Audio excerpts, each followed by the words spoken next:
সালাউদ্দিন তারেক জিয়াকে বলেছে জাতীয় ইমাম। আমাদের ইমাম, জাতীয় ইমাম জনাব তারেক রহমান দামাত বারাকাতুহু। আপনারা বলেন তো, ইমামতি করবার গেলে তার একটা ঢপ নাই? এর কথা বল না কেন, ঢপ নাই? এই যে আমি ওয়াজ করবার আছি, এখানে প্রধান অতিথিরা যত বক্তব্য দেখ, মানুষ কিন্তু তার চেহারার দিকে তাকাবি রে, কিন্তু প্রধান বক্তা বসার সাথে সাথে দেখবি দাড়ি ঠিক আছে কিনা, টুপি ঠিক আছে কিনা, হুজুরের জুব্বা ঠিক আছে কিনা। আয় হায়, মসজিদের ইমাম খালি দাড়ি আনা খাটো ভাই। আমার ফতুয়া চাচ্ছে, হুজুর ইমামের দাড়ি যদি এক মুষ্টির নিচে হয় ওর পাশে নামাজ হবে? আমি বললাম তোর দাড়ি কয় আমার নাই, তো তোর নাকি হুজুরটা মারতেছিস, আমার নাই, তাই বলে ইমামের থাকা লাগবে না? তোমরা যাকে ইমাম বলতেছ তারেক জিয়াকে, তার দাড়ি কয় ফুট? একটু মনোযোগ দিয়ে ফাজলামি করা যাবে না। মুসলমানের দেশে 90 মুসলমানের দেশে কোনো ফাজলামি চলবে। একটা বিরক্তই লাগে, কে রে আসর রসুল কেবল চাটা খাচ্ছি, ইতিমধ্যে আবার আজান, মাগরিবের নামাজ পড়ে একটু গল্প টল্প করতে এসে মারা দিছে। হাইরে মসজিদের আর কাম নাই, খালি সমানই মারতেছে। কিন্তু এর সাথে ফজর আল্লাহ লম্বা সময় দিল, আমার ফজর থেকে জোহর আল্লাহ লম্বা সময় দিল। ফজর থেকে জোহর ওই সময়ের মধ্যে চাকরি বাকরি করবেন, খেতে খামারে কাজকাম করবেন, ব্যবসা বাণিজ্য করবেন।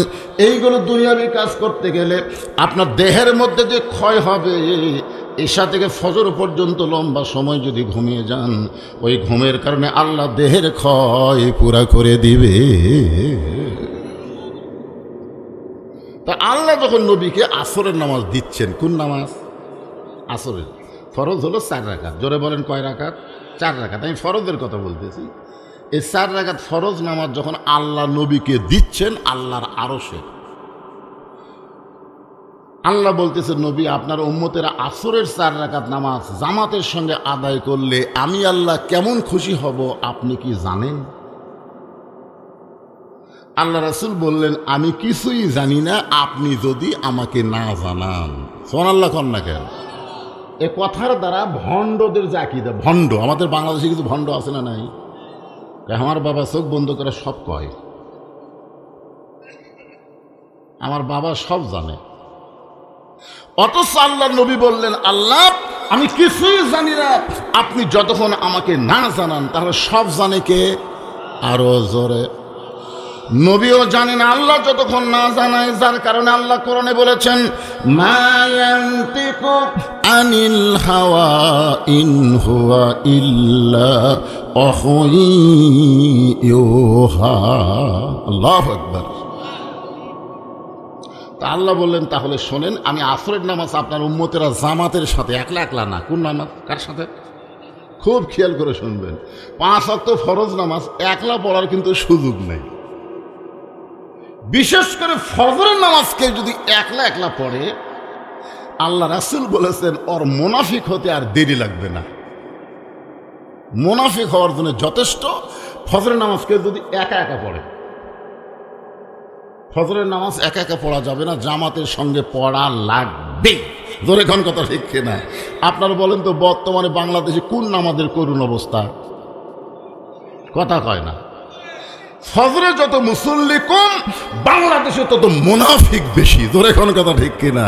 তাহলে ফজরের নামাজের চেহারা দেখলে মনে হচ্ছে আমাদের বাংলাদেশ মুনাফিকের ফ্যাক্টরি।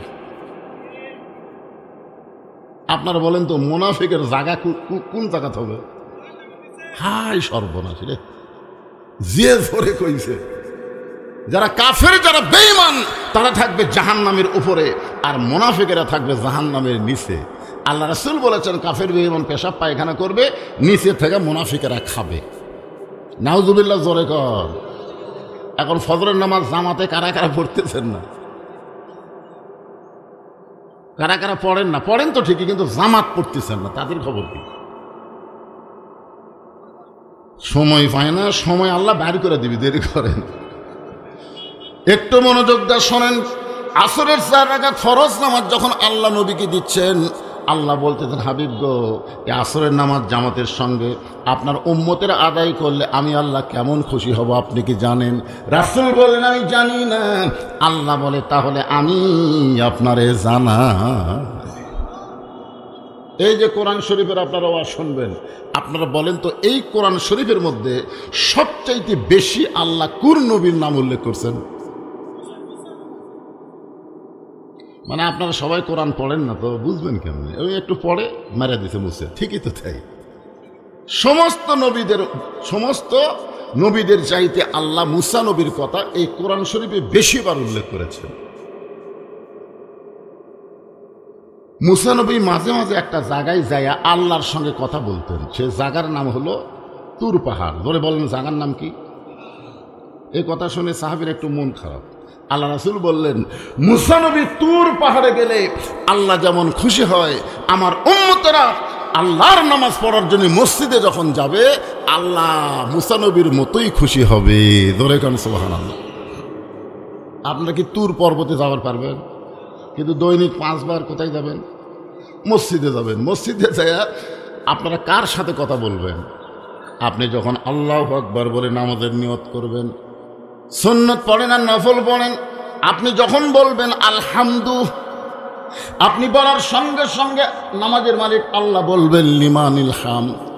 আলহামদু শব্দের অর্থ, আমি হাত বান্ধার পরে বলতেছি আলহামদু। আলহামদু শব্দের অর্থ হলো আমি প্রশংসা করতেছি। আল্লাহ বলে লিমানিল হাম, তুমি কার প্রশংসা করো? না, আগে আস্তে আস্তে শোনা লাগবে তো। তখন আমরা বলবো লিল্লাহ, আল্লাহর প্রশংসা করে। আল্লাহ বলতেছেন মানিল্লাহ, কোন আল্লাহর? এখন বলেন তো আল্লাহ কয়জন? কিন্তু তারপরেও আল্লাহ কেন বলতেছে মানিল্লাহ, কোন আল্লাহর? কারণ আল্লাহ জানে মসজিদে ঢোকার সময় তুমি চোরের ভয়ে জুতা হাতত নিয়ে তোমার সেজদার সামনে থুসা। আল্লাহ দেখেনি? আপনার কোন দেখেনি ভাই? যখন জুতে হাতত লিচ্ছে, আপনার বলেন তো এই মুসল্লি কার ভয় লিচ্ছে? চোরের ভয়ে না আল্লাহর ভয়ে? সেজদা দিচ্ছে কার আর ভয় করছে কার? এই মানিল্লাহ, কোন আল্লাহ? কোন আল্লাহ? আজকে আলুর যে অবস্থা ভাই, আমার বাঁচার কোনো বুদ্ধি নাই। আবাদ না হলে আমি খাবো কি? ব্যবসা না হলে আমি চলতে পারবো না। প্রত্যেকটা জায়গায় মোড়ে মোড়ে আল্লাহ সেট করে রাখছে। ধরে কোন কথা ঠিক কিনা? আপনার বলেন তো খাওয়ানোর মালিককে, বাঁচানোর মালিককে, চলানোর মালিককে? তাহলে আপনি কেন বলতেছেন আবাদ না হলে খাবো কি? এরকম লোক আছে না? নাই, আবাদ না হলে কি খাবো? আল্লাহ কোরআনে বলেন ওয়ামা মিন দাব্বাতিন ফিল আরদি ইল্লা আলাল্লাহি রিজকুহা। আল্লাহু আকবার। খাওয়ানোর মালিককে একটু মনোযোগ দিয়ে শুনবেন। মুসা তুর পর্বতে গিয়া দাঁড়িয়ে আছেন আসামের মতন। আপনি মসজিদে গিয়া কার সামনে দাঁড়ান? আচ্ছা খুব খেয়াল করে বলেন তো, আপনি যখন মসজিদে যায় এরকম হাত বাঁধতে দাঁড়ালেন কার সামনে? তো মুসা নবী তুর পর্বতে গিয়ে কার সামনে দাঁড়াছে? কিছুক্ষণ পরে আল্লাহ বলতেছে মুসা অনেকক্ষণ হলে দাঁড়িয়ে আছো, তোমার খবর কি? মুসা বলতেছে আলহামদুলিল্লাহ। তো মুসা আলাইহিস সালাম চিন্তা করতেছে আল্লাহ যখন আমার খবর শুনবার চালো, তাহলে আমিও আল্লাহর খবর শুনি। একটু সাহস আছে তো, আল্লাহর সাথে কথা বলতে বলতে সাহস হয়ে গেছে। তো বলতেছে আল্লাহ আপনার খবর কি? যে বলছে আল্লাহ আপনার খবর কি, আল্লাহ বলতেছেন মুসা আমি আল্লাহ কেমন আছি যদি জানবার চাও, ইযহাব ইলা ফিরাউন ইন্নাহু তাগা। ফেরাউনের কাছে যাও, কারণ ফেরাউন আর জাগাত নাই, সীমা লঙ্ঘন করছে। সীমা লঙ্ঘন বোঝেন? এই সীমা লঙ্ঘন করার কারণে আজকে হাসিনার অবস্থা কি? হাসিনা 5 বছরের ভোট লিয়া 15.5 বছর থাকছে। জোরে খান কথা ঠিক কি না? পরে আর ভোট দেয়নি, সীমা লঙ্ঘন করে বিনা ভোটে হয়ে গেছে। তারপরের বছর আবার দিনের ভোট রাতে করছে, আর তারপরের বছর 24 সালে আবার ড্যামি নির্বাচন করছে। ইন্নাহু তাগা, এর নাম হলো সীমা লঙ্ঘন। আপনি আপনার পকেটে 100 বার হাত দেন, আপনার পকেটে 100 বার হাত দেন, আপনাকে লোকজন বলবে যে লোকটার একটা বদ অভ্যাস আছে, নিজের পকেটে বারবার হাত দেয়, কিন্তু তেমন কিছু বলবে না। কিন্তু এই পকেট বাদ দেয় যদি এই পকেটে যায়, এটার নাম কি? সীমা লঙ্ঘন। মানে আমার পকেট বাদ দিয়ে আমি অন্যের পকেটে গেছি, আমার বউ বাদ দিয়ে আমি পরের বউয়ের দিকে তাকাই আছি। এরকম আছে না? নাই ধরে কেন আছে না? নাই বউ বাদ দিয়ে শালির দিকে খালি কুত্তার লাগাল বারবার তাকায়, এরই নাম হলো তগা। এটার নামই হলো সীমা লঙ্ঘন। এখন মুসা আলাইহিস সালাম আল্লাহ কেমন আছে জানার জন্য ফেরাউনের দরবারে গেছে। ফেরাউনের দরবারে গিয়ে দেখে ফেরাউন জিকির করতেছে আনা রব্বুকুমুল আলা, আনা রব্বুকুমুল আলা। 41 সালের আগে আমাকে নামাইকে জিকিরের সাইদ হলো আনা রব্বুকুমুল আলা, আমি হলাম সবচাইতে বড় আল্লাহ। আল্লাহ কয় 41 সাল লাগবে না, 24 সালের 5ই আগস্ট তোকে ভারতে পলান লাগবে। জোরে কোন কথা ঠিক কি না? একটু মনোযোগ দিয়ে শুনবেন। মুসা আলাইহিস সালাম চিন্তা করতেছে, কে রে, আমি যার সাথে তুর পর্বতে কথা বললাম সেটা কে? আর সিয়ারত বৈশা ই যে সবচাইতে বড় আল্লাহ দাবি করতেছে, ই কে?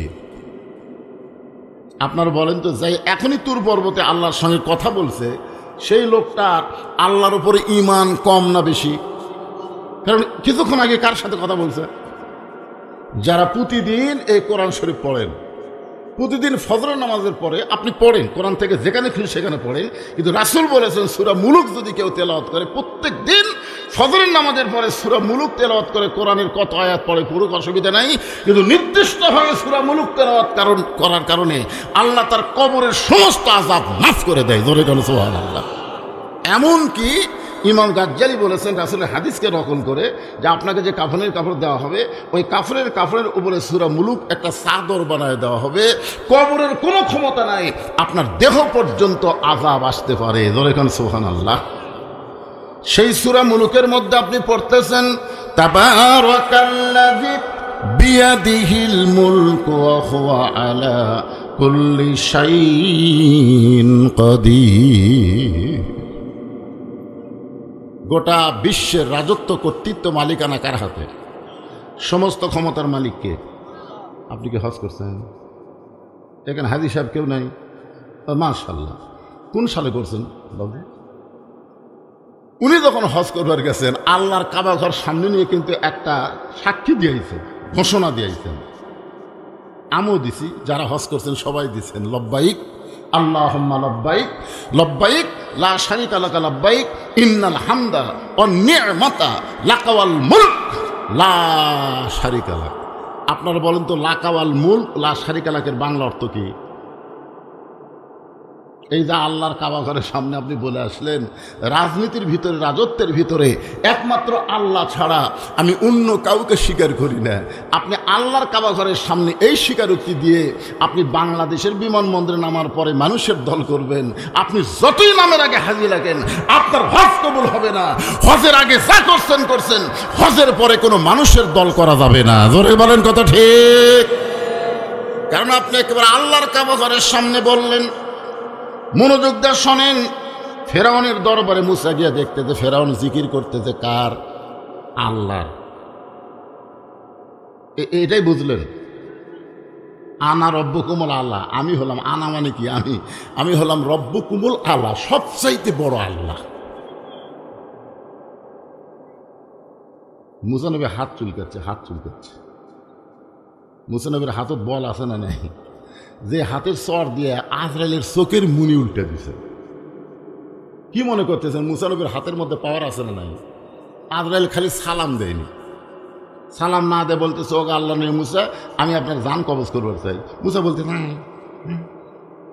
আজরাইল কই, কি রে আমার ডাকতেছে? তার মানে সবাই গজল গায়ে বারের মতন, ফিরে যাও রে আজরাইল মিনতি করিয়া কই তোমারে রে। আর মুসা নবী কি বলতেছে? আয়। আজরাইল যেই মুসা নবীর দিকে আসতেছে সঙ্গে সঙ্গে মুসা যোগাযোগ করছে কার সাথে? আজরাইল আসতেছে আর মুসা তার আগে আল্লাহকে বলতেছে, আল্লাহ আমি একটা নবী, আমারে সালাম না দিয়ে জান কবজ করবার চাই। ই তো মস্ত বড় বেয়াদব। আল্লাহ বলতেছে, তুমি কি করবা? বলার কান সারাতে একটা চড় মারো। আল্লাহ এই মুসা তুই কোথায় আর আজরাইল কোন জায়গায়? ওর সাথে তুই পারবি? মুসা বলতেছে, আল্লাহ তুমি কি মনে করছো আমি একলা চড় মারবো? আল্লাহ কয়, তোর সঙ্গে কে থাকবে? মুসা বলতেছে, আমি বিসমিল্লাহ বলা শুরু করবো। কি বলা? সর্বপ্রথম বাংলাদেশ স্বাধীনতার পরে যিনি বিসমিল্লাহ বলে কাজ শুরু করেছেন তিনি হলেন শহীদ প্রেসিডেন্ট জিয়াউর রহমান। দরকার কথা ঠিক কিনা? আপনার বলেন তো, বিসমিল্লাহর মধ্যে বরকত আছে না নাই? হ্যাঁ, 4 সালে হজ করবার গেছে তো, আমি প্রথম গেছি 11 সালে। আরাফার ময়দানে গেলেই বোঝা যায় যে শহীদ জিয়া কি মানুষ। ধর্ম নিরপেক্ষতা বাদ দিয়ে তিনি বিসমিল্লাহ বলে যেই মাত্র মারছে সর, আল্লাহ দেখতেছে বিসমিল্লাহ মানে আমিও সাথে আছি। এখন যদি মুসা নবীর সর আজরাইলকে না লাগে তাহলে আমার ক্ষমতা কোন জায়গায়? মুসার হাতের সঙ্গে আল্লাহর কুদরতি হাত জোড়া দিয়া এমন একটা চড় মারছে, আজরাইলের চোখের মনি উল্টে গেছে। যখন আপনাকে রান কবজ করবে আসবেন না, তখন দেখবেন এক চোখ উল্টা না। এ উল্টা কে দিছে? কথা কয় না, কে দিছে? তাহলে মুসা নবীর হাতত পাওয়ার আছে না নাই? চিন্তা করতেছে এখন আল্লাহর সাথে কথা বলে আসে, আর এটি দেখতেছি সবচাইতে বড় আল্লাহ। মুসা যখন হাত চুলকায় এমন সময় আল্লাহ বললেন, উদউ ইলা সাবিলি রাব্বিকা বিল হিকমা মাউইজাতিল লিল হাসানা। রে মুসা, আমি ফেরাউনকে মারার জন্য তোকে পাঠাইনি, আমি আল্লাহ কেমন আছি এইটা দেখার জন্য তোকে প্রেরণ করেছি। মুসা বলতেছে আল্লাহ কি করব? আল্লাহ বলতেছেন হিকমতের সঙ্গে দাওয়াত দাও। সঙ্গে সঙ্গে মুসা বললেন লা ইলাহা ইল্লাল্লাহু মুসা কালিমুল্লাহ। যেই কইছে লা ইলাহা ইল্লাল্লাহ মুসা কালিমুল্লাহ, সঙ্গে সঙ্গে ফেরাউন লাভ দিয়ে উঠছে। আপনারা বলেন তো লা ইলাহা ইল্লাল্লাহর পাওয়ার আছে না নাই? এতক্ষণ যেই ফেরাউন কি অহংকার মারতেছে সিয়ারত বসে, কিন্তু যেই লা ইলাহা ইল্লাল্লাহ শুনছে সঙ্গে সঙ্গে ফেরাউন লাভ দেবে, এই মুসা তোর আল্লাহর জিকির করবি, তোর আল্লাহর জাকাত যা। আমার রাজত্বের মধ্যে তোর আল্লাহর কোনো জিকির চলবে না। তো মুসা বলতেছে তাহলে বাঁটা দে, বাঁটা দে, তোর কতটুকু আল্লাহর কতটুকু এটা বাঁটার দরকার আছে না নাই? আপনাদের এলাকায় কি কোন বাঁটা দে না মাপা দে? দুটাই কয়। এখানে আঙ্গুল দিয়ে দেখাচ্ছে বাঁটা নিচ্ছে। হুজুর এদের দেখতেছেন না, এগুলো সব জমি আমার হুজুর। এই সাইডে যা দেখতেছেন আমার ভাইয়ের, এই সাইডে যা দেখতেছেন আমার চাচার, এই পুকুর পুষ্করে সব আমার। তো সবই যদি তোমার বাঁটা নিলে আল্লাহ, তখন আল্লাহটা দেখবার গেলে 2 মিনিট হাঁটা লাগবে হুজুর। আল্লাহটা আমি দেখাবার পারতেছি না, এখানে নাই, দেখবার গেলে কয় মিনিট হাঁটা লাগবে? 2 মিনিট হাঁটা মসজিদের সামনে গিয়ে বলতেছে হুজুর এখানেও আল্লাহর কিছু ছিল না, আমার চাচা 10 শতক আল্লাহ দান করছে, আর আমরা গোটা গ্রামের লোক টাকা পয়সা তুলে আল্লাহ ঘর বানিয়ে দিছে। ফেরেশতারা বলতেছে আল্লাহ এই দেশের নাম কি? যেই দেশে তোমার কিছু নাই, ওর চাচা জায়গা দিলে জায়গা পাও, টাকা দিয়ে তোমার ঘর বানায় দেয়, ওই দেশের নাম কি? আল্লাহ বলতেছে ওই দেশের নামই বাংলাদেশে। ওই দেশের মানুষ খালি মসজিদকে আল্লাহর ঘর বিশ্বাস করে, গোটা বাংলাদেশ আল্লাহর এটা বিশ্বাস করে না। মসজিদ যেমন আল্লাহর, গোটা বাংলাদেশ আল্লাহর বিশ্বাস করলে মানুষের কোনো আইন বাংলাদেশে চলতো না, আল্লাহর কোরআন দিয়ে বাংলাদেশ চলতো। জোরে কোন কথা ঠিক? আওয়ামী লীগ কোন, বিএনপি কোন, জাতীয় পার্টি কোন, যে দলই করুক না কেন, মসজিদ যে আল্লাহর এ ব্যাপারে কোনো সন্দেহ কথা কয় না। আওয়ামী লীগও কিন্তু দেখাচ্ছে ওই যে আল্লাহর ঘর, বিএনপি বলতেছে আল্লাহর ঘর, জামাত কয় আল্লাহর ঘর, তাবলিগ কয় আল্লাহর ঘর। তো সব দলের মুসলমান আল্লাহর ঘর বিশ্বাস করে, এই জন্য মসজিদের মধ্যে যাই দেখবেন কোনো দলাদলি হয় না, সবাই মিলে পায়ের গোড়ালির সঙ্গে গোড়ালি মিল করে কাতার সোজা করে। ধরে কোন কথা ঠিক কি না? আওয়ামী লীগ যদি 4 আঙ্গুল সামনে যায়, বিএনপি হাত ধরে টান মারতেছে, লাইনও তাই লাইনও তাই। আওয়ামী লীগ ওর মুখের দিকে না তাকায়, পায়ের দিকে তাকায় বলে আমি খেয়াল করিনি ভাই, মানে কে টান মারলো ওদিকে খেয়াল নেই। ফেরেশতা কয় আল্লাহ তোমার ঘরের মধ্যে ঢুকলে 14 দল 20 দল ভাঙ্গা কাতার সোজা হয়, কিন্তু এরা বাইরে গেলে এত দলাদলি করে কেন? আল্লাহ বলতে এই মসজিদ যে আমার এটা সবাই বিশ্বাস করে, কিন্তু বার সাইড যে আমার এই বিশ্বাস করে না। যেদিন বাংলার মুসলমান বিশ্বাস করবে মসজিদও তার, গোটা বাংলাদেশও তার, সেদিন মসজিদের সৌন্দর্য আল্লাহ গোটা বাংলাদেশে চালু করে দিবে। তো এখন ফেরাউন কি বলতেছে? বাঁটা দে। মুসা বলতেছে বাঁটা দে, তোর কতটুকু আল্লাহর কতটুকু। সঙ্গে সঙ্গে ফেরাউন বলে মুসা আমার রাজত্বের মধ্যে আনা রব্বুকুমুল আলা জিকির চলবে, লা ইলাহা ইল্লাল্লাহ চলবে না। সঙ্গে সঙ্গে মুসা নবীর চুল খাড়া হয়ে গেল। মাথার চুল কি হয়েছে? খাড়া হয়ে টুপির ভিতর দেবার আছে। মুসা নবী যখন রাগ করে তখন সব চুলগুলা খাড়া হয়। আল্লাহ বলে মুসা তুমি যেভাবে রাগ করেছো আমার অর্ডার হলো এখন তুমি দৌড় দাও। মুসা বলতেছে আল্লাহ কেবল মোশন লিচ্ছি। আল্লাহ বলতেছে আমার অর্ডার হলো দৌড় দাও। 15.5 বছর আমরা দৌড়াদৌড়ি করছি, কি কোন দৌড়াননি? আর হাসিনা কি বলে, আমার ভয়ে বিএমপি বাড়ির থাকে না, আমার ভয়ে জামাত বাড়ি ছাড়ছে, আলুর বাগুড়ের মধ্যে লুকে আছে। আমার কি মনে করতেছে মুসা নবী কি ফেরাউনের ভয় করছে? কথা কয় না রে ভাই, চুল খারাপ হয়ে গেছে, এখন লাগাবি। ইতিমধ্যে আল্লাহ হুকুম করলো মারো দৌড়। আল্লাহর হুকুমকে পালন করতে মুসা যখন দৌড়ায়, ফেরাউন বলতেছে আমার ভয়ে দৌড়ায়। রে সাঙ্গ ভাঙ্গ, চলো আমরা ফেরাউনকে একটু ধাওড়ায় রেখে আসি। কিছুক্ষণ পর মুসা নবী তাকায় দেখে ফেরাউন তার দলবল নিয়ে আসতেছে। আল্লাহ বলে মুসা রে পিছন দিকে তাকাস না, সামনের দিকে দৌড়া। মুসা বলতেছে আল্লাহ দুনিয়ার সমস্ত মানুষ মনে করবে আমি মুসা ফেরাউনের ভয়ে দৌড়াই। আল্লাহ বলতেছে মানুষ কি মনে করলো সেটা পরের কথা, জাগা মতো যা, আমি আল্লাহ ওরে সাইজ করব। 24 সালের 5ই আগস্ট আসা লাগবে তো, তার আগে তো সাইজ হবি না। কারণ বিএমপিরা সব ঘরের মধ্যে আছে, জামাত ইসলাম কুটি লুকা ছিল, খুঁজে পাওয়া যাচ্ছিল না। হায় হায়, জামাত যা ছিল বোঝাই যাচ্ছিল না। বিএমপি মাঝে মধ্যে একটু ভাড়া বাড়ছে, কিন্তু ও যে ভয় দেখায়। কিন্তু মুসার দুষ্টি আবু সাইদ রংপুরে যখন 2 হাতকে প্রসারিত করে দিল, আল্লাহ তখন একটা জায়গা দিছে। জোরে কোন কথা ঠিক কিনা ভাইজান? একটু মনোযোগ দিয়ে শুনবেন। ফেরাউন তার সাঙ্গপাঙ্গ নিয়ে দৌড়াই, মুসা নবীও দৌড়াই। যেই মাত্র সাগর সামনে পড়েছে, এখন মুসা নবী দৌড়াবার চাইলেও তো আর পারে না, সামনে সাগর। মুসা বলতেছে আল্লাহ কি করব? আল্লাহ বলতেছে ব্রেক কর। যেই ব্রেক করছে, ফেরাউন সৈন্যদের নিয়ে এসে বলতেছে মুসা আর পলাবার পারবি না।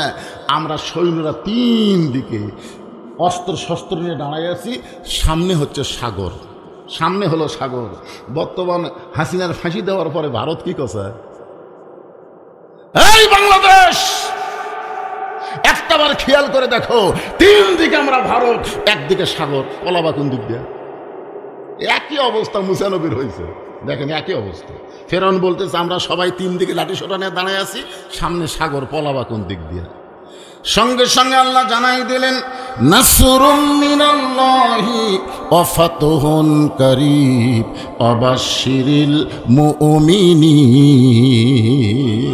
আমার সঙ্গে যারা পারেন তারা পড়েন হাসবি আল্লাহ নিমাল ওয়াকিল ওয়া নিমাল মাওলা ওয়া নিমান নাসির। আল্লাহ বলে মুসা তোমার হাতের মধ্যে কি আছে? বলে লাঠি, মারো বাড়ি। মুসা বলতে আছে আল্লাহ যত লক্ষ লক্ষ লাঠি লিয়ে খাড়ায় আছে, এটি আমার 1 লাঠির খাওয়া আছে? আল্লাহ বলে মুসা আমি কোন জায়গায় বাড়ি মারা কইছি? সাগরে একটা বাড়ি বসাও। মুসা নবী যেই সাগরে বাড়ি মারছে আল্লাহর প্রতি ভরসা করে, সঙ্গে সঙ্গে সাগরকে আল্লাহ 12 লাইন রাস্তা বানিয়ে দিয়েছে।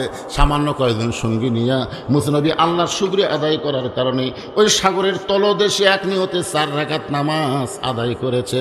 আল্লাহ ডাকলে হাবিব ওই সাগরের তলদেশে মুসা নবীর 4 রাকাত নামাজ আমি আল্লাহর কাছে এত ভালো লাগছে, আপনার উম্মতের জন্য আমি সংরক্ষণ করে রাইখে দিয়েছি।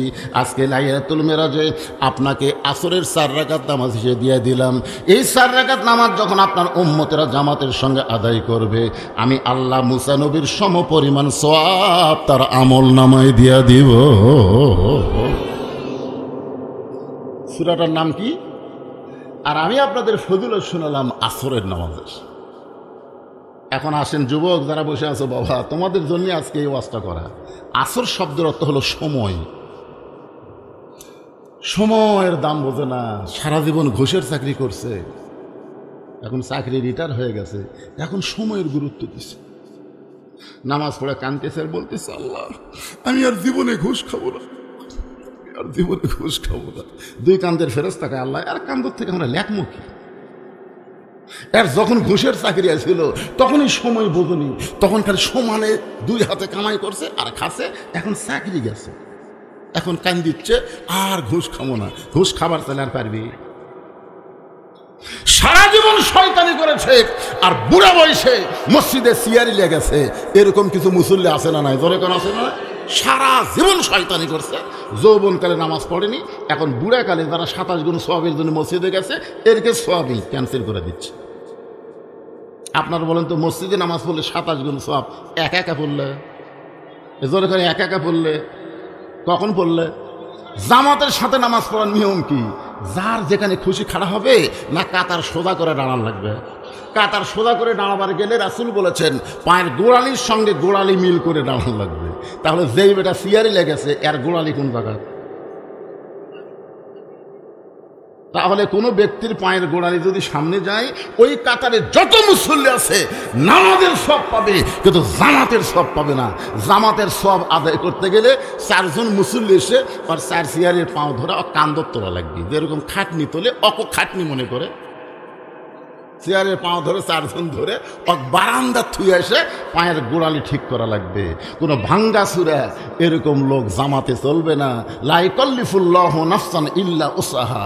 সরকারি চাকরি করলে, বুড়া বয়সে চাকরি না করলে সরকার যদি বেতন দেয়, যৌবন বয়সে যারা নামাজ পড়বে, বুড়া বয়সে যদি জামাতের নামাজ নাও পড়তে পারে, যেখানেই নামাজ পড়বে সেখানে আল্লাহ পেনশনের সওয়াব দিয়ে দেয়।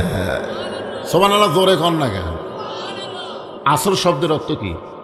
সময়। মিশে মায়ায় বন্দি থাইকা করলাম কত খেলা, পশ্চিমে তাকায়া দেখো তোমার ডুইবা গেছে বেলা। কি বুঝতেছেন আমার ভাই? দুই ভাই, আমাকে বেলা ডুবে যাচ্ছে ভাই। মন খালি চাচ্ছে পারে আর একবার কি কালো দাড়ি পাওয়া যাবি না? মুখের সামনে গরুর গোস্ত, মুরগির গোস্ত কত দেয়, মন খালি কয় খারে খারে। ইমান বলতেছে ডায়াবেটিস বেড়ে যাবি রে, তোর খাওয়ার সময় শেষ রে, তোর সময় শেষ। আসরের নামাজের পরে মাগরিবের নামাজ যেরকম সময় থাকে না, আমরা যারা এখানে বসে আছি আমাদের অবস্থাও তাই। ধরে কোন কথা ঠিক কিনা? আপনি সত্যি করে বলেন তো ভাইজান, আপনি যে আজকে এই গোপীনাথপুর মাহফিল আইলেন, এখান থেকে বাড়ি যাওয়ার গ্যারান্টি আপনার আছে?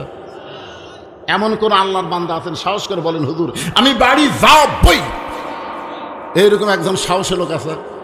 তার মানে কি বুঝাচ্ছেন? যে এখান থেকে বাড়ি যাওয়ার গ্যারান্টি যদি না থাকে, তাহলে মাগরিব এশার নামাজ শুনতেছে, এর কে খবর কি? যুবক, এই দুটা কে উঠলো রে? এখনই নিয়ত করেন, এখনই ওটার যদি নিয়ত থাকে এখনই করেন। কদ্দূর পর্যন্ত আপনি যাবার পারেন আল্লাহ দেখবি। জোরে কোন কথা ঠিক কিনা? কদ্দূর পর্যন্ত যাবেন? মোটর সাইকেল নিয়ে বলতেছে ভাই এখন বাড়িতে যাচ্ছে, যা। গোপীনাথপুরের রাস্তা তুলতি ওইদিকে ভুটভুটি মারা দিতে বাড়িতে যাব, তোকে হাসপাতাল যাওয়া লাগবে। জোরে কোন কথা ঠিক কিনা ভাইজান? সময়ের গুরুত্ব আল্লাহ দিয়েছে, এই জন্য সময়ের শপথ করেছেন আল্লাহ। সময় অত্যন্ত গুরুত্বপূর্ণ একটা সাবজেক্ট। সেই সময়ের শপথ করে আল্লাহ বললেন ইন্নাল ইনসানা লাফি খুসর, নিশ্চয় মানুষগুলো ক্ষতির ভিতরে। আদর করে মানুষ আল্লাহ বানায়া কেমনি দিবেন ক্ষতির মধ্যে ফেলিয়া। বোম মারছে? হ্যাঁ, আচ্ছা ঠিক আছে, অসুবিধা নেই। মানে দেখেন সময়, মোটর সাইকেলে যদি এখনই যাওয়া লাগতো, চাকা বাসলে রাস্তার মধ্যে পড়ে যেত। ধরে ঠিক কিনা ভাই? আহারে ভাইজান একটু খেয়াল করেন, আল্লাহ মানুষকে লক্ষ্য করে বলেছেন ইন্নাল ইনসানা লাফি খুসর।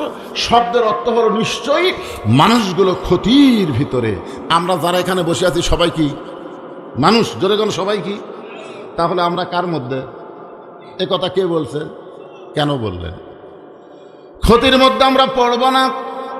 আল্লাহ এখানে 4টা বিষয় বলেছেন, ইল্লাল্লাযীনা আমানু ওয়া আমিলুস সলিহাতি ওয়া তাওয়াসাউ বিল হক ওয়া তাওয়াসাউ বিস সবর। মাইকের সাউন্ড একটু বেশি চ্যানচ্যান করতেছে বাবা, সাউন্ডটা মিষ্টি করে দাও তো। এখানে বিষয় হলো 4টা। ধরে কোন কয়টা? খুব খেয়াল করুন আঙ্গুলের দিকে, 4টা। 1 নম্বর বিষয়ের নাম হলো ইমান।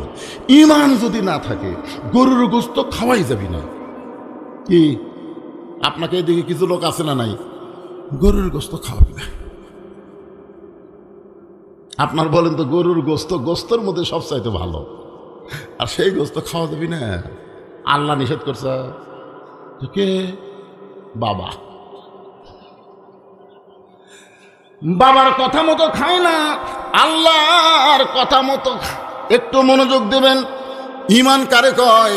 ঈমান সম্পর্কে রাসূল বললেন, ইকরার বিল লিসান, তাসদিক বিল জানান, আমল বিল আরকান, এরই নাম হলো ঈমান। শুধু জবানে আল্লাহ বললে হবে না, তাসদিক বিল জানান, কলিজার মধ্যে আল্লাহর জায়গা দেওয়া লাগবে। শুধু কলিজার মধ্যে আল্লাহর জায়গা দিলে হবে না, আমলের মাধ্যমে প্রকাশ করা লাগবে।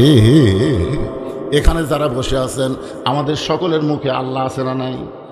যদি না থাকে তাহলে ভরেলেন আল্লাহ আল্লাহ আল্লাহ, লা ইলাহা ইল্লাল্লাহ, লা ইলাহা। আচ্ছা, এটা খুবই সহজ, জবানে আল্লাহ স্বীকার করা খুবই সহজ, কিন্তু তাসদিক বিল জানান, এই আল্লাহটা কলিজার মধ্যে ঢুকানো খুবই কঠিন। আল্লাহ যখন কলিজার মধ্যে জায়গা পাবে, ওই লোকটার চরিত্র কেমন হবে? দরকার হলে জীবন দিবে, কিন্তু এক মুহূর্তের জন্য ঈমান ছাড়বে না। ওই লোকটার কাছে জীবনের চাইতে ঈমানের দাম বেশি। এখন আমরা যারা এখানে বসে আছি, আপনারা সত্যি করে বলবেন, জীবনের দাম বেশি না ঈমানের দাম বেশি? অন্তর থেকে বলেন তো, জীবন বাঁচান ফরজ না ঈমান বাঁচান ফরজ? সামনে নির্বাচন আসতেছে, বুঝাই শোনা এখন। জীবন বাঁচান ফরজ না ঈমান বাঁচান ফরজ? কারা কারা ঈমান বাঁচান ফরজ এই পক্ষে দুই হাত তুলে আমার আল্লাহকে দেখান। লিল্লাহে তাকবীর। আল্লাহ, এই রাত্রে হাত নামান। যারা হাত তুলে তোমাকে বললো ঈমান বাঁচান ফরজ, আল্লাহ তাদের সকলকে ঈমানের সাথে কবরে নিও। জোরে কোন আমিন। এখন একটা দৃষ্টান্ত দিন। তাসদিক বিল জানান যখন কলিজার মধ্যে থাকবে, ঈমান যখন এরই মধ্যে ঢুকবে, তখন ওই মানুষের চরিত্রটা কেমন হবে? ফুলের মতো। একটা মানুষের নাম বলি, নাম হলো মতিউর রহমান নিজামী। নাম শুনছেন? হ্যাঁ, মতিউর রহমান নিজামী সাহেবের নাম শুনছেন? একটা দলের এক সময় আমির ছিল, আমির। ওনাকে উকিল বলতেছে যে স্যার, যে কোনো সময় আপনার ফাঁসি হবে, যে কোনো সময়, কিন্তু আপনি যদি বাঁচবার চান, রাষ্ট্রপতির কাছে একটা দরখাস্ত লেখেন। রাষ্ট্রপতি যদি আপনাকে দয়া করে মাফ করে দেয়, তাহলে আপনার মৃত্যু হচ্ছে না। আপনার বলেন তো, ফাঁসি আর মৃত্যু এই দুইটার মধ্যে তফাৎ কি? একটাই। হ্যাঁ, একটু এটা বোঝা লাগবে, মৃত্যু ভিন্ন, ফাঁসি ভিন্ন। সঙ্গে সঙ্গে মতিউর রহমান নিজামী মুচকে মুচকে হেসে বলে, উকিল, তুমি যে রাষ্ট্রপতির কাছে আমাকে দরখাস্ত লিখতে বলতেছো, এরকম তিনজন রাষ্ট্রপতিকে ক্ষমতার থাকা অবস্থায় মরা দেখছি। একটা হলো মুজিবুর রহমান, একটা হলো জিয়াউর রহমান, একটা হলো জিল্লুর রহমান। যারা ক্ষমতার থাকতে নিজেই মরা যায়, কোনো ইমানদার জীবন ঈমান থাকা অবস্থায় তাদের কাছে কোনোদিন জীবন ভিক্ষা চাবে না। এটার নাম হলো তাসদিক বিল জানান, কলিজার মধ্যে ঈমান। এরপরে বলতেছে রাসূল, আমল বিল আরকান, আমল বিল আরকান, ঈমান অনুযায়ী আমল করা লাগবে। আপনাদের কাছে আমার প্রশ্ন হলো, ঈমান রক্ষা করবার যে আমলটা করা লাগবে, এক নম্বরে, সে আমলের নাম কি? সবাই বলতেছেন না। মানে যে আমল না করলে ঈমানই থাকবে না, সে আমলের নাম কি? আরো জোরে। লা সলাতা লা ঈমানা। যার ঈমান, নামাজ নাই, তার ঈমান নেই। এক কথা নাই রে, আবার ড্যাম কি? রাসূল বলেছেন, মান তারাকা সালাতু মুতাম্মিদান ফাকাত কাফারা। ইচ্ছা করে একটা ওয়াক্ত নামাজ যারা বাদ দিল, তারা অবশ্যই আল্লাহর সঙ্গে কুফরি করল। এখন কারা কারা মাগরিব এশার নামাজ বাদ দেওয়া শুনতেছেন, আপনারা চিন্তা করে দেখেন, এক ওয়াক্ত আপনি 2 ওয়াক্ত বাদ দিলেন, তাহলে আপনার খবর কি? সূরা আসরের 2 নম্বর বিষয় হলো আমিলুস সালিহাত। এখন আপনারা বলেন, 42 বছর হলে আমি নামাজের ওয়াজ করতেছি। কত বছর? আল্লাহ কোরআনে 82 জায়গায় নামাজের কথা বলেছেন। আমি বক্তা 42 বছর হলে নামাজের ওয়াজ করতেছি, আর আল্লাহ কোরআনে সবচাইতে বেশি নামাজের কথা বললেন। এরপরও বাংলাদেশের মুসলমান দাবিদার নামাজ আদায় করে না। জোরে কোন কথা ঠিক কি না? এখন এই নামাজ আদায় করার জন্য বক্তার ওয়াজ দেওয়া হবে না, বক্তার ওয়াজ দেওয়া হবে না। বর্তমানে বাংলাদেশের মুসলমানকে যদি আমরা নামাজি বানাবার চাই, তাহলে আল্লাহর কোরআনে রাষ্ট্র লাগবে। কথা বলেন, সত্য কথাটা বলেন। যেই কোরআনের ওয়াজ শুনতে আইছেন ভাইজান, এই কোরআনটা আসলে কি বোঝা লাগবে না?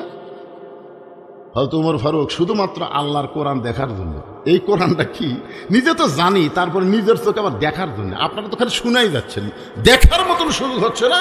তবে আমরা এবারে একটু বক্তারা বলতেছি, সব দেখা হলো শেষ, আগামীতে দেখব এই কোরআনের বাংলাদেশ। জোরে কোন কথা ঠিক কিনা? আমরা বলতেছি, কিন্তু দেখা হবে কিনা আল্লাহ ভালো জানে। কি সব দেখেননি আপনারা? সব দেখেননি, কিন্তু এটা কি দেখছেন? এটা খালি শোনাই যাচ্ছে। এক এক বক্তা এক এক ঢঙ্গের ওয়াজ করতেছে, যাচ্ছেন আর বলছেন, কিন্তু এই এলাকার মধ্যে এবার কার ওয়াজ সাটল রে? তখন বলতেছে, মানে বক্তার ওয়াজ শুনতেছেন, যে দেখার কোনো সুযোগ নেই। কিন্তু হযরত ওমর আল্লাহর কোরআন দেখার জন্যে মদিনার অলিগলি ঘুরতে গিয়ে হঠাৎ দেখতে পায় দুই পাহাড়ের মাঝখানে বিস্তীর্ণ মরুভূমি। ওই মরুভূমির মধ্যে একজন রাখাল উট আর দুম্বা চড়ায়। হযরত ওমর আল্লাহর কোরআনকে দেখার জন্য রাখালকে সালাম দিলেন, আসসালামু আলাইকুম রাখাল ভাই, আমার পেটে ক্ষুধা লাগছে, আমি উটের এক পেয়ালা দুধ চাই। রাখাল মুচকি মুচকি হাসে। ওমর ফারুক বলে, রাখাল আমি তোমার সালাম দিলাম, তোমার কাছে উটের দুধ চাইলাম, তুমি সালামের উত্তর দিলে না, উটের দুধ দিবা কিনা সেটাও বলো না, তুমি মুচকি মুচকি হাসার কারণ কি? রাখাল বলে, পথিক আমি তোমার সালামের উত্তর দিব, উটের দুধও তোমাকে দিব, কিন্তু আগে জানতে হবে তোমার পরিচয়। তুমি যে আমারে সালাম দিলে, উটের দুধ চাইলে, তুমি আসলে কে? ওমর ফারুক চিন্তায় পড়ে গেলেন। শুধুমাত্র আল্লাহর কোরআন দেখার জন্যে আমি অর্ধ পৃথিবীর খলিফা ছদ্মবেশ ধারণ করেছি। এখন রাখালের কাছে যদি আমার পরিচয়টা দিয়ে দেই, তাহলে গুমর তো ফাঁস হয়ে যাবে। ওমর যখন এই চিন্তা করতেছে, আল্লাহর কোরআন বলে, ওমর রাখাল যখন তোমার পরিচয় চাইছে, তুমি আসল পরিচয় দাও। তোমার আসল পরিচয় তুমি ওমর না, আসল পরিচয় তুমি খলিফা না, আসল পরিচয় তুমি বদলু না, আসল পরিচয় তুমি বক্তা না, আসল পরিচয় হলো মিল্লাতা আবিকুম ইব্রাহিম হুয়া সাম্মাকুমুল মুসলিমিন। আসল পরিচয় হলো তোমার জাতির পিতা ইব্রাহিম, যিনি তোমার নাম রেখেছে মুসলমান। ওমর ফারুক বলে, রাখাল ভাই আমার পরিচয় যদি জানতে চাও, তাহলে আমার পরিচয় হলো আমি একজন মুসলমান। রাখাল মুচকে মুচকে হাসে। ওমর ফারুক বলে, আবার হাসো কেন? বলে, হাসার কারণ হলো তুমি আসল না নকল। ওমর ফারুক তো চিন্তাত পড়ে গেল, কারণ মুসলমান তো মুসলমানই। ধরে কোন কথা ঠিক কিনা? ওমর ফারুক বললেন, রাখাল মুসলমান তো মুসলমানের মধ্যে আসল নকল কি? রাখাল বলতে যে আসল মুসলমান যারা হবে, তারা চাওয়ার ব্যাপারে সতর্ক থাকবে। আসল মুসলমান জীবন যাবে, কিন্তু আল্লাহ ছাড়া কারো কাছে কোনোদিন হাত পাতাবে না। সুবহানাল্লাহ কন না কেন? আসল মুসলমানের স্বীকারোক্তি হলো ইয়াকা নাবুদু ও ইয়াকা নাস্তাইন। আমরা গোলামি করি কার? তাহলে হাত পাতাবো কার কাছে? তো তুমি যদি আসল মুসলমান হও, তুমি দুধ চাইলে কার কাছে? চুম করছো, ওর অনেক চুম করছো। ওরে বাবা রে, আল্লাহর কোরআন যখন দুনিয়াতে চালু থাকবে, উমর যদি ভুল করে, একটা রাখাল পর্যন্ত তার ভুল ধরার সাহস পাবে। সুবহানাল্লাহ কন না কেন? আপনারা বলেন তো, বর্তমান বাংলাদেশে কোন জায়গায় আল্লাহর আইন চালু আছে? আছে? মসজিদের মধ্যে ইমাম টাইটেল পাস, তারপরে কামেল পাস, তারপর দাওরা পাস। ইমাম সাহেব কোরআনের হাফেজ, এতগুলা যোগ্যতা ইমামের আছে। তারপরে ইমাম যদি আসরের 4 রাকাত আমাদের 3 রাকাতে বসে। সাধারণ একজন ভ্যান চালক ওই 2 নম্বর কাতারে আছে। কে কে রে? আসরের বই তো 2 রাকাত পর 4 রাকাত পর, কিন্তু হুজুর যে 3 রাকাত বসলো। আল্লাহু আকবার। যে আল্লাহ আকবার কাছে ইমাম মনে মনে করে, যতই লোক মাদে, আমি 41 সালের আগে উঠব না। আপনারা বলেন তো, এই মনে করে ইমাম যদি বসেই থাকে, তাহলে সমস্ত মুসল্লি ওই ভ্যানালার পক্ষে না নেতার পক্ষে? কেন ঘানালার পক্ষে? ইমাম, তোমাকে আমরা ইক্তেদা করব ততক্ষণ তুমি নবীর তরিকা মোতাবেক নামাজ পড়াবে, যতক্ষণ নবীর তরিকা বাদ দিয়ে তুমি নিজের তরিকা বানালে লোকমা দেব, যদি না চালাও তোমার বাদ দিয়ে নতুন একটা ইমাম বানাবো। কারণ মসজিদ হলো আল্লাহর ঘর, একমাত্র আল্লাহর আইন চলবে, মানুষের কোনো নীতি চলবে না। জোরে কোন কথা ঠিক? ওমর ফারুক চোখের পানি নিয়ে বলে, রাখাল সাওয়ার ব্যাপারে আমার ভুল হয়ে গেছে, রাখাল সাওয়ার ব্যাপার আমার ভুল হয়ে গেছে। ওমর ফারুক বলে, রাখাল ভুলটা যখন স্বীকার করছো তাহলে আল্লাহ তোমাকে তওবা করার সুযোগ দিয়েছে।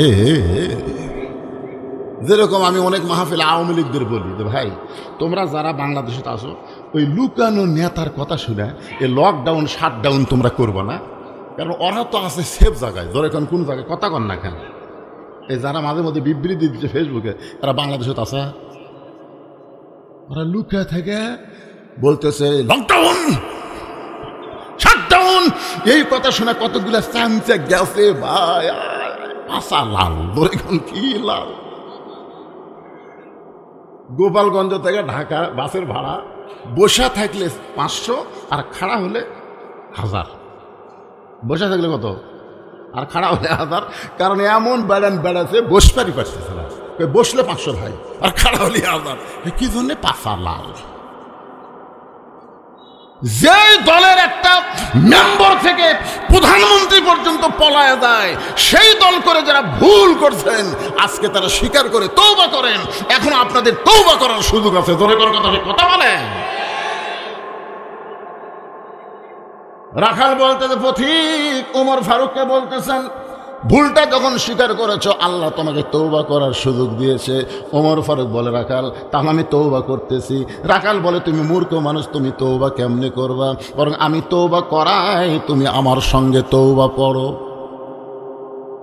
ওমর ফারুক বলে, রাখাল আমি মূর্খ এই কথা তোমাকে কে করলো?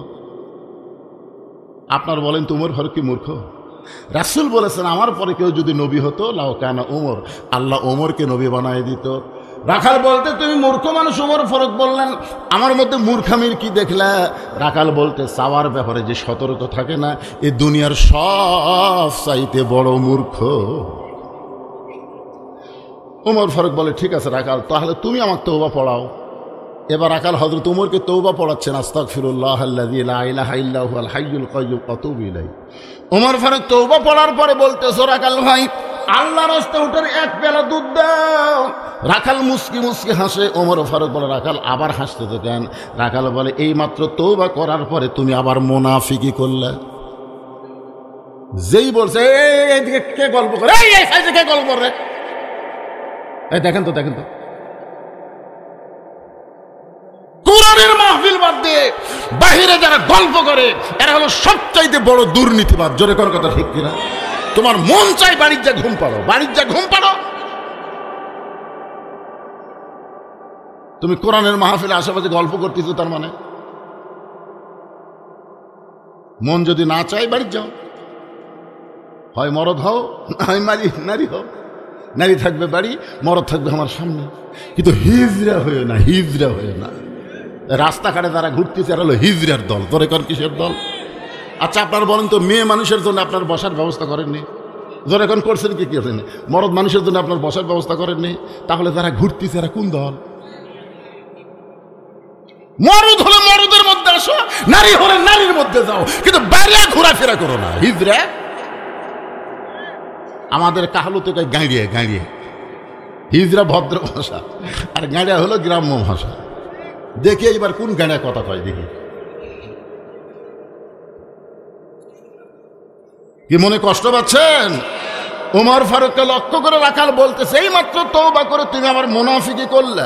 ওমর ফারুকের চেহারা রক্তের মতন লাল হয়ে গেছে, কারণ মুনাফিক শব্দটা ভালো না খারাপ?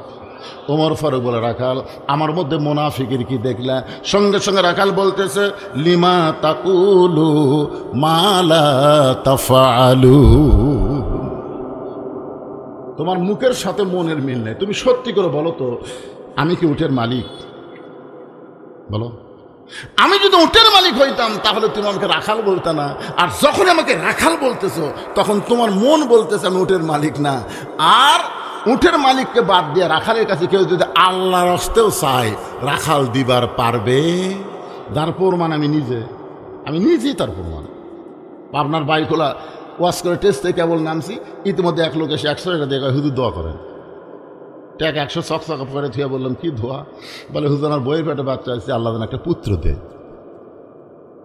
তখন আমি চিন্তা করলাম, কে রে, আমি তো 3 মেয়ের বাপ, আমি নিজেই 3 মেয়ের বাপ। আমার দোয়া দিয়ে যদি পুত্র হতো তাহলে আল্লাহ আমাকে একটা দিত। তো এখন চিন্তা করি, ওই দিলে 100, আমি দিলে 100 দিই, তাহলে কেমন লাগে? অন্য পকেট থেকে 200 বারে রক দিলাম। তাই হুজুর আমি কি টেকা আছে, আমি দোয়া চাই। পাগলা তুইও যা হামতে। বলে হুজুর আমি হলাম শ্রোতা, আপনি হলেন বক্তা।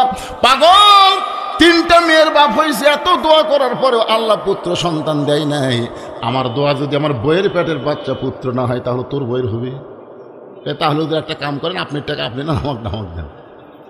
পরে যেই টাকা দিছি মারতেছি, দৌড়ানো বললাম কোথায় যাবি? বলে ওই হুজুরের কাছে যাবো, তার পুত্র সন্তান আছে। আমি কইলাম কোনো হুজুর না, কোনো পীর না, কোনো বাবা না, কোনো মাজার না। পাবার যদি চাও আসল মালিকের কাছে চাও। আসল মালিকের নাম কি? আরো জোরে জোরসে বলুন। রাখাল বলতে সত্যি যদি আল্লাহর হস্তে উঠে 1 পেয়ালা দুধ চাও, তাহলে এখান থেকে মালিকের বাড়ি হলো 10 মাইল দূরে। ওই মালিকের বাড়ির দরজা গিয়ে বলো, মালিক তোমার রাখাল উট আর দুম্বা চড়াই, তুমি মালিক যদি হুকুম দাও তাহলে রাখাল আল্লাহর হস্তে উঠে 1 পেয়ালা দুধ দিবে। উমর ফারুক বলতেছে, রাখাল ভাই কষ্ট করে 10 মাইল দূরে মালিকের বাড়ি যাওয়ার দরকার নাই, বরং তোমাকে 2টা টাকা দিলাম, এই 2টা টাকার বিনিময়ে তুমি উটের 1 পেয়ালা দুধ দাও। রাখাল মুসকি মুসকি হাসে। উমর ফারুক বলে, আবার হাসো কেন? বলে, হাসার কারণ হলো তুমি হযরত উমরকে চিনো। হাসার কারণ হলো তুমি হযরত উমরকে চিনো। যে উমরকে চিনতে এরকম বেসাইদা প্রস্তাব দিতে না। তুমি জানো উমরের গুপ্ত বাহিনী যদি দূর থেকে দেখ পারবাই, তুমি আমাকে 2 টাকা ঘুষ দিছ। আর আমি মালিক বাদ দিয়ে তোমাকে উঠে 1 পেয়ালা দুধ দিছি, তাহলে তোমাকেও ধরবে আমাকেও ধরবে। এই বুড়া বয়সে তুমি ধরা পড়ো চাও? ওমর ফারুক বলে, রাখাল ভাই তাহলে চলো পাহাড়ের গুহার মধ্যে যাই, ওই গুহার মধ্যে গিয়া গোপনে তোমাকে 2টা টাকা দিব, আর তুমি গোপনে উটের 1 পেয়ালা দুধ দিবা। উমরের গুপ্ত বাহিনীও দেখতে পাবে না, আর তোমার মালিকও জানতে পারবে না। রাখাল চিল্লায় বলে, তুমি ভণ্ড, তুমি ভণ্ড, তুমি ভণ্ড। ওমর ফারুক বলে, রাখাল আমার মধ্যে ভণ্ডামির কি দেখলা? রাখাল চোখের পানি বের করে বলে, পথিক ওই পাহাড়ের গুহার মধ্যে দেওয়া নেওয়া করলে ওমরের গুপ্ত বাহিনী দেখতে পাবে না, আমার মালিক জানতে পারবে না, কিন্তু রাখালের আল্লাহ সব দেখতে পায়। সঙ্গে সঙ্গে উমর ফারুক মারছে দৌড়। 1 দৌড় দিয়ে পাহাড়ের পাদদেশে গিয়ে 2 রাকাত নামাজ পড়ে আল্লাহকে বলতেছে, আল্লাহ তোমার কোরআন এত সুন্দর, তোমার কোরআন যখন দুনিয়াতে চালু হয় তখন কেউ না দেখলো আল্লাহ দেখে, এই বিশ্বাস মুসলমানের কলিজায়। ধরে কারণ সুবহানাল্লাহ। আজকে আমাদের বাংলাদেশে আমরা চারিদিকে তাকাই, রমজান মাসে হোটেলে কালো চাদর দিয়ে সমানই খাই। কেন কি করতেছে? সামনে চাদর দিচ্ছি হুজুর, কেউ তো দেখবার না। আয় আয়, আপনি জানেন আল্লাহর মুত্তাকি হবার গেলে সবচাইতে গুরুত্বপূর্ণ আমলের নাম কি? মুত্তাকি হবার গেলে রে পাখলা, উজু করার সময় রমজান মাসে জোহরের নামাজের উজু করছে, 1 ফোঁটা পানি গলাত গেছে কিনা, কেন ভাই কি রে ভাই রে, কুলি করার সময় মনে হয় 1 ফোঁটা পানি গেছে কিনা, ওই পানি বাইর করার জন্য ওয়াক ওয়াক করতেছে। ওই শালা আবার ঘুষও খায়, ওই ঘুষ খায় ইফতারের পরে। রোজা অবস্থায় খায় না তো, রোজা অবস্থায় সামান্য পানি গলাত গেছে তাকে ওয়াক ওয়াক করতেছে। তার মানে আচ্ছা আপনারা বলেন তো, ওর গলার মধ্যে পানি গেছে, এটা কি দুনিয়ার কোনো পুলিশ দেখছে? কে দেখছে? সুবহানাল্লাহ। এই জন্য আল্লাহ রমজান মাসে কোরআন নাযিল করেছে। ধরে কেন সুবহানাল্লাহ। আল্লাহর বান্দার একটু মনোযোগ দেন। ওমর ফারুক আল্লাহর কাছে কাঁদতেছে আর বলতেছে, আল্লাহ তোমার কোরআন এত সুন্দর, যেই কোরআন সমাজের মধ্যে চালু হয়ে গেলে কেউ না দেখলেও আল্লাহ দেখে, এই বিশ্বাস অন্তরের মধ্যে থাকে। এই কথা বলে যখন ওমর বারবার আল্লাহর কাছে কাঁদতেছে, এমন সময় রাখাল পিছনে গিয়ে বলতেছে, ভাইজান আপনি যতই কান্দেন উটের দুধ আপনাকে দেওয়া যাবে না। ওমর ফারুক বলে, রাখাল উটের দুধের কোনো দরকার নাই, বরং তোমার কাছে আমি জানতে চাই, তুমি না দেখা আল্লাহকে কলিজার মধ্যে জায়গা দিয়ে তুমি যে আল্লাহর কোরআন অনুযায়ী চলতেছ, এর বিনিময়ে তোমার চাহিদা কি? তুমি যে 50 বছর কোরআনের হক তাফসীর করে 13 বছর জেলখানায় বন্দি করে রাখলো, তারপরে তোমাকে হাসপাতাল নিয়ে গিয়ে হত্যা করলো, এরপর আমাদের বলতে হবে আল্লামা সাইদি হুজুরের চাহিদা কি? কি কোন চাহিদা আছে না নাই? মেলা বাদ দিয়া, বাড়ির ঘুমানো বাদ দিয়া এই কোরআনের মাহফিলে বসে বসে কোরআনের ওয়াজ শুনতেছেন, সূরা আসরের তাফসীর। আপনারা বলেন তো আপনাদের একটা চাহিদা আছে না নাই? জোরে কোন আছে না নাই? ওমর ফারুক বলেন, রাখাল না দেখে আল্লাহকে কলিজার মধ্যে জায়গা দিয়ে আল্লাহর কোরআন অনুযায়ী আমল করতেছ, কেউ না দেখলো আল্লাহ দেখতেছে, এই বিশ্বাস তোমার কলিজায়, এই আমল করার বিনিময়ে তোমার চাহিদা কি? তোমার তো ভালো কোনো চাকরি নাই, ভালো কোনো বাড়িও নেই, তোমার ভালো কোনো খাবারও নাই, এই রোদে পুড়ে পুড়ে উর্দুম্বা চড়াও, এরপরে আল্লাহর কোরআন অনুযায়ী চলো, বলো রাখাল তোমার চাহিদা কি?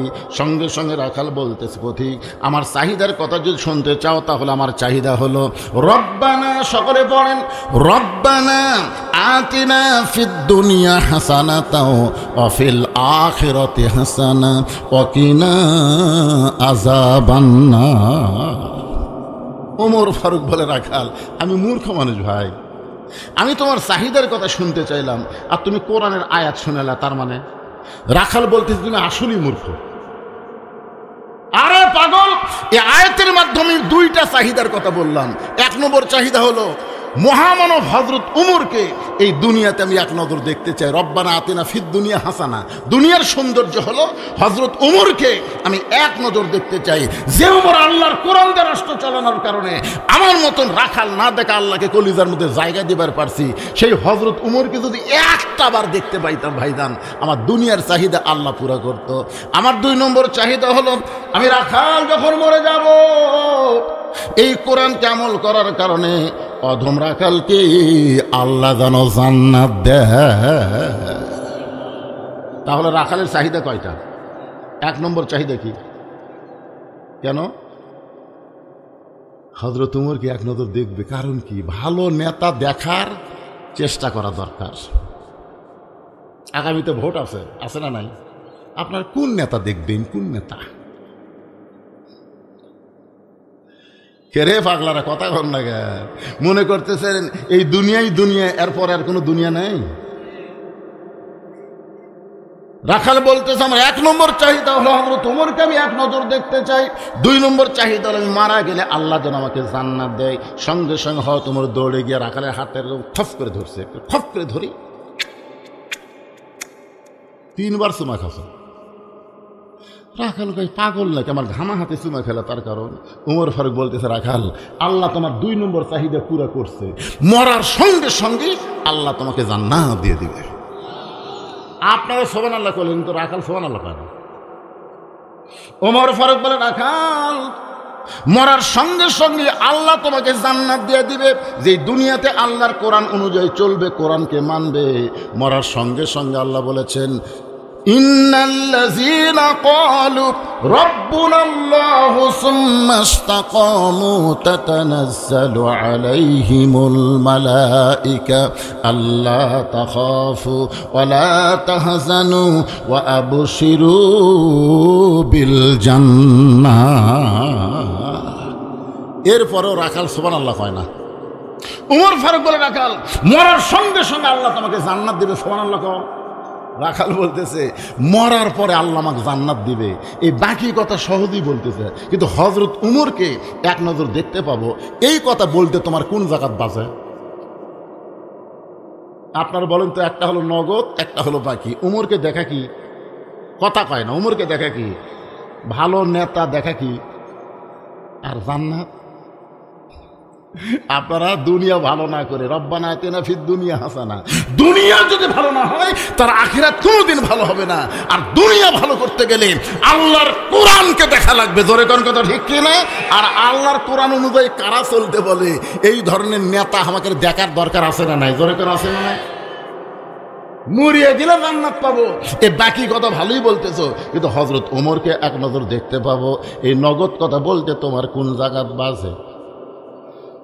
উমরের চোখ দিয়ে দর দর করে পানি আসতেছে। আল্লাহ, আমি যে উমর, এই কথা আমি কম কিভাবে? যে আমার তওবা পড়াছে, মুনাফিক কথা, ভণ্ড কথা।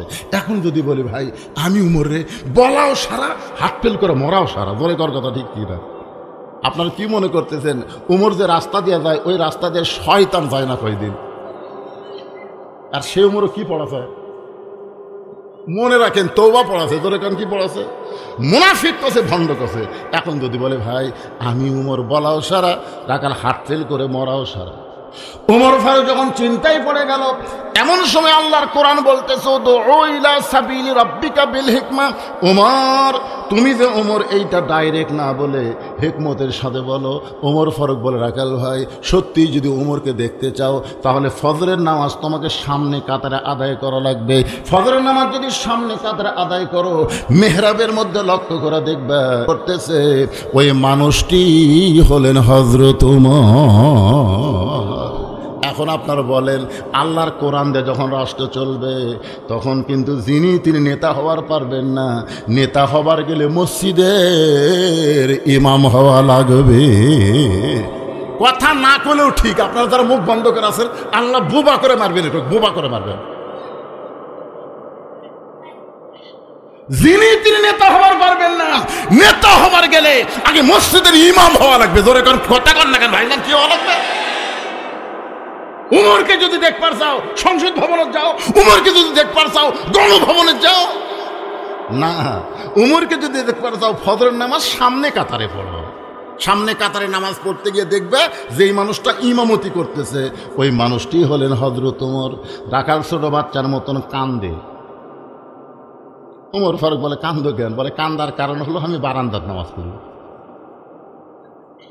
আমি মসজিদের ভিতরে কোনোদিন ঢোকার সাহস পাই না। কারণ মসজিদের মধ্যে দামি দামি সাহাবী, ওই দামি দামি সাহের মধ্যে আমি একটা সাধারণ রাখাল কেমনে যাই? ওমর ফারুক বলেন রাখাল মসজিদের মধ্যে দামি দামি আর তুমি কম দামি, এই কথা তোমাকে বুঝালো কে? আমি সিয়ারত বসে ওয়াজ করতেছি, আপনারা মাটিতে বসে ওয়াজ শুনতেছেন। আমি দামি আর আপনার কম দামি, এই কথা আপনাকে বুঝালো কে? হাসরের ময়দানে দেখা যাবে অনেক বক্তার জিব্বাত আল্লাহ বশির দিয়ে টাইনে টাইনে জাহান্নামে নিয়ে যাবে। অনেক শ্রোতাকে আল্লাহ বিনা হিসাবে জান্নাত দিয়ে দিবে। কারণ কি জানেন? বক্তারা বকা উল্লেখ খালি বকে যাচ্ছে আর শ্রোতারা আমল করে জান্নাতি হয়ে যাচ্ছে। সুবহানাল্লাহ কন না কেন ভাইজান? তাহলে আমি সিয়ারত বসে আছি বলে আপনি ছাড়া বলছেন, আপনি করছেন আমার কথা হচ্ছে। আমি চেয়ারে বসে আছি বলে আমি দামি আপনারা কম দামি এইটা না। কে দামি কে কম দামি এইটা বলেছেন আল্লাহ। ইন্না আকরামাকুম ইনদাল্লাহি আতকাকুম, ওই ব্যক্তি সবচাইতে দামি হয় যার কলিজার মধ্যে আল্লাহর বেশি ভয়। সুবহানাল্লাহ না কেন? ওমর ফারুক বলে রাখাল সত্যি যদি উমরকে দেখতে চাও তাহলে তোমাকে সামনে কাতারে নামাজ পড়া লাগবে। রাখাল বলতেছে আজকে এশার নামাজ পড়ার পরে আমি আর বাড়ি যাচ্ছি না। ওমর ফারুক বললেন কেন যাবা না? বলে এশার নামাজ পড়ে যদি বাড়িতে যাই তাহলে সামনে কাতার কেমনি পাই? ওমর ফারুক বললেন রাখাল এশা থেকে ফজর অনেক লম্বা সময়, যদি ঘুম ধরে না তুমি এশার নামাজ পড়ে বাড়িতে না যায় ফজর নামাজ সামনে কাতারে ধরবে, কিন্তু এই সময় যদি ঘুম ধরে। রাখাল বলতে ঘুম যদি ধরে তাহলে মসজিদের মধ্যেই ঘুমে যাবো। যেই কথা মসজিদের মধ্যে ঘুমাবো ওমর ফারুকের চেহারা রক্তের মতো লাল করে। মসজিদের মধ্যে ঘুম পাড়ার দলিল দে। তুই যে মসজিদে ঘুম পাড়বি তার একটা দলিল থাকা লাগবে না কি ভাই? ঘুম তো দূরের কথা, ঘুমের মধ্যে তো মানুষ বেহুশ হয়ে যায়, খালি ফিস ফিস করে বাড়তিছে। ওই যদি খালি ঠিক মতো আর না হয় তাহলে ওই মসজিদে যদি কেউ চেতন থাকে ওই থাকা পারবি? ওরা সবাই চলে গেছে, কিন্তু এই তিনজন মুসল্লি জোহর নামাজ পড়ে 4টা ফ্যান দিয়েছে। কয়টা? 4টা ফ্যান দিয়ে 1-1 ঘন্টা গল্প করতেছে। ফেরেশতারা বলতেছে আল্লাহ ফাইদা কুদিয়াতি সালা ফান্তাশিরুল আরদ, নামাজ হয়ে গেল সবাই চলে গেল, কিন্তু এরা তিনজন যে 4 ফ্যান দিয়ে গল্প করতেছিল রেজাল্ট কি? আল্লাহ বলতে যতক্ষণ মাথার উপর ফ্যান ঘুরিছে এই ফ্যানের কারেন্টের বিল এই তিনজন আলাদাভাবে না দেওয়া পর্যন্ত এরা জান্নাতে যাওয়ার পারবে না। কারণ মসজিদ আর বাপের ঘর না, ইচ্ছা মতো গল্প মারবি। জোরে কোন কথা ঠিক কি না? মসজিদ কি তোমার বাপের ঘর? মসজিদ কার ঘর? আরো জোরে। মসজিদ ঢোকার কথাও যেমন আছে, বের হওয়ার কথাও আছে। দরকার আছে না নাই? আল্লাহ কোরআনে বললেন, ইযা নুদিয়া লিস-সালাতি মিন ইয়াউমিল জুমআ ফাসাউ ইলা যিকরিল্লাহ। জুমাতে যখন মসজিদের আজান হবে, ওই আজান শোনার সঙ্গে সঙ্গে মসজিদ দিকে যাওয়া লাগবে। হুকুম কার? এই হুকুম মানে আপনার এলাকায় দেখবেন জুমার দিনে সবার শেষে আসে, আগে যায়। এদের সংখ্যা কম না বেশি? আসবি শেষে, যাবে আগে। আসে পুরানা স্যান্ডেল নতুনের কাছে থবি, যাওয়ার সময় নতুন পাহর দিয়ে যাবি। ধরা পড়লি বলবি বদল হসে ভাই, বদল হসে ভাই। তাহলে সাপাত শালার জুতের বাড়ি। আজ পর্যন্ত আমরা কোনোদিন দেখলাম না যে নতুন স্যান্ডেল থুয়ে পুরাতন পাহর দিয়ে গেছে। কোনোদিন দেখছেন? এ কথা কন না কেন? সত্যি কথা দেখছেন? যতবার বদল হওয়ার ইতিহাস হলো পুরাতন থুয়ে নতুন লেখে, এর বদল।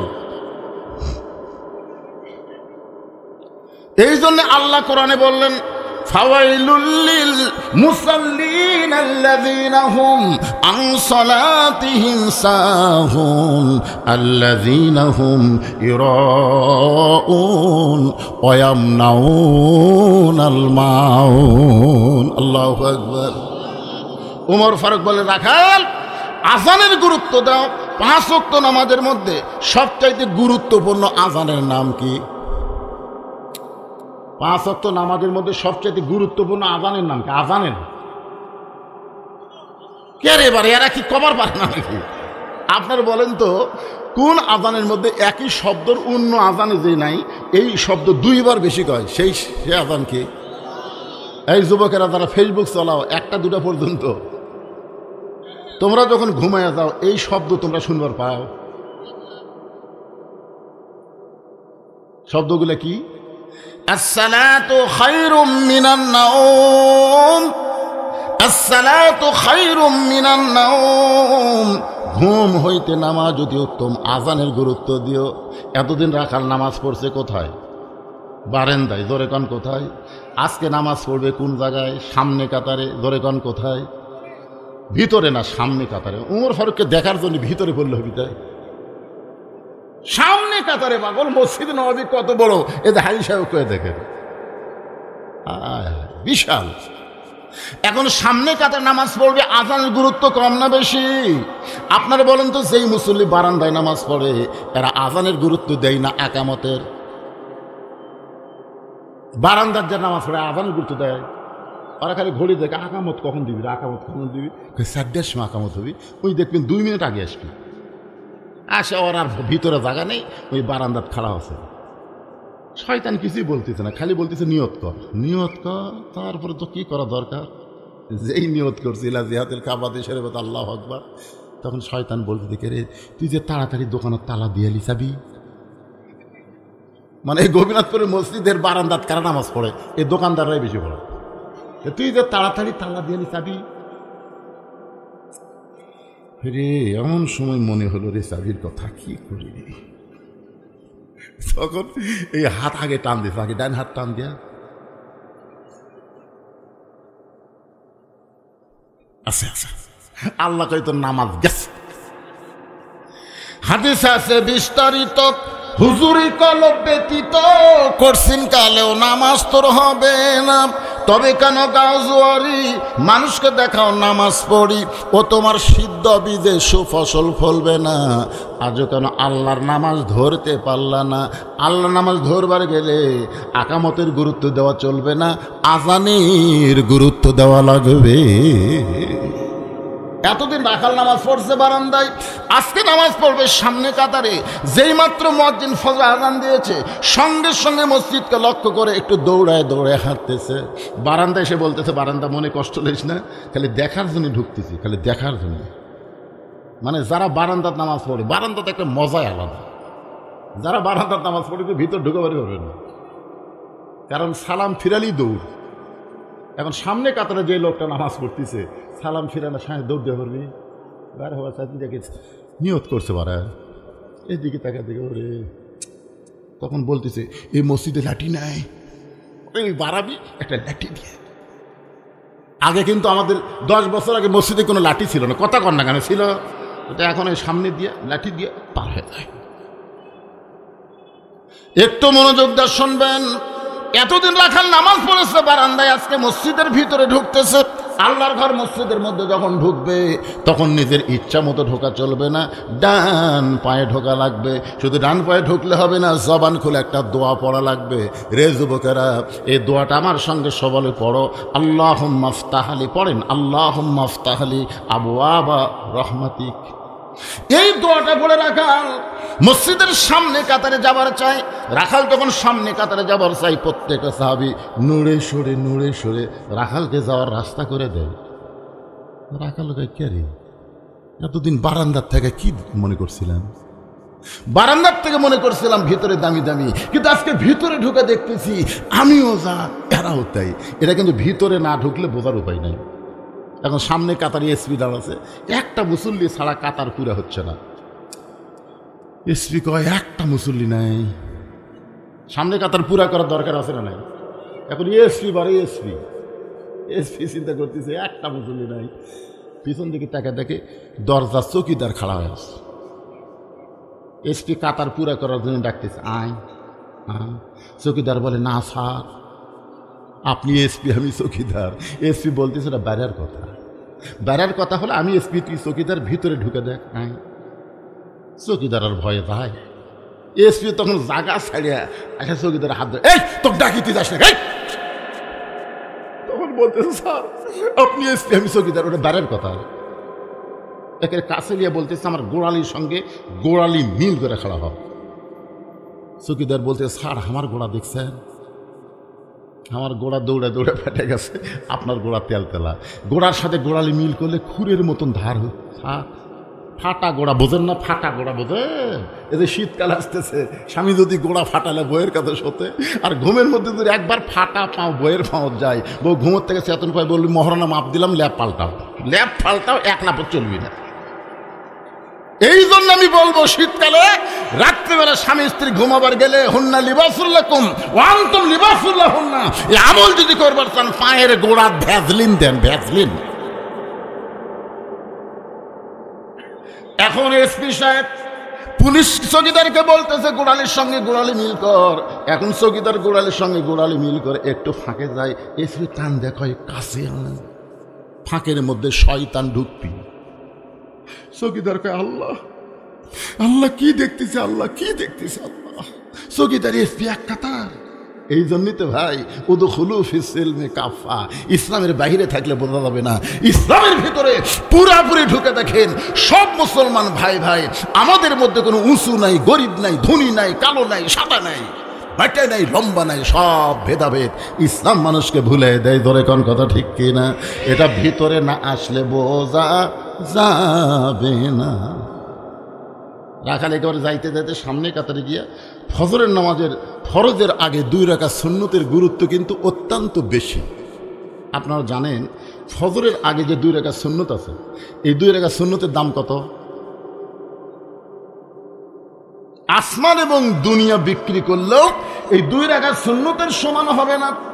রাখাল ফজরের 2 রাকাত সুন্নত নামাজ পড়ে চুপটি করে বসে আছে।